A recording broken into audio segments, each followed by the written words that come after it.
নজর রাখবো পরবর্তী সংবাদে। কদমতলা পূর্ব ফুলবাড়িতে কার্যত একটি নির্বাচনী সভার আয়োজন করা হয়েছে এবং এই সভায় কার্যত উপস্থিত ছিলেন প্রদেশ যুব মোর্চার নেতৃত্ব এবং তাদের উপস্থিতিতেই এই বিরাট নির্বাচনী সভার আয়োজন। তবে মূলত কদমতলা পঞ্চায়েত সমিতির ৮ নম্বর আসনের প্রার্থী হাসিম তালুকদারের সমর্থনে রাজ্য নেতৃত্বরা এই সভায় উপস্থিত হন। আজ সেক্ষেত্রে দেখা গেছে পূর্ব ফুলবাড়িতে শাসক বিজেপি দলের বেশ কয়েকটি নির্বাচনী সভা অনুষ্ঠিত হয়েছে পঞ্চায়েতের বিভিন্ন প্রার্থী এবং সমিতি প্রার্থীদের সমর্থনে।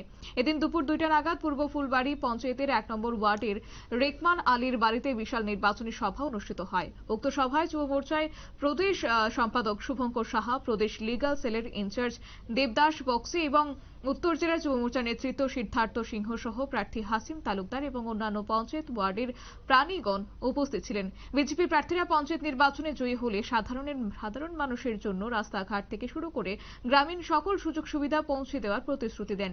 এই পঞ্চায়েতটি বিগত ৪৫ বছর ধরে সিপিএম এর দখলে থাকলেও উন্নয়নের বিন্দুমাত্র ছোঁয়া পৌঁছায়নি, যেটা গ্রামবাসীদের মধ্যে এমনটাই আজ তুলে ধরা হয়েছে আজকের এই নির্বাচনী সভা থেকে। কি বলছেন শুনুন। ভারতীয় জনতা পার্টির প্রার্থীদের প্রচুর পরিমাণে ভোটদান করবেন।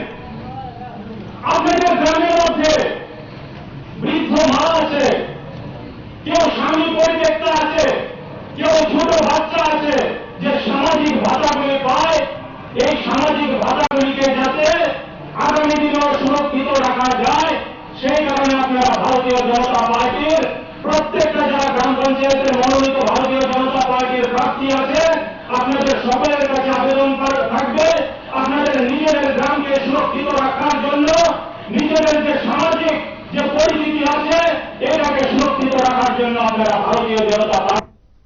আপনারা শুনলেন তাদের বক্তব্য। তবে গত 2019 সালে পঞ্চায়েত নির্বাচনে কদমতলা ব্লক এলাকার 19টি গ্রাম পঞ্চায়েতের সবকয়টি বিজেপি দখলে থাকলেও একটি মাত্র ব্যতিক্রমী ছিল, তা ছিল পূর্ব ফুলবাড়ি গ্রাম পঞ্চায়েত।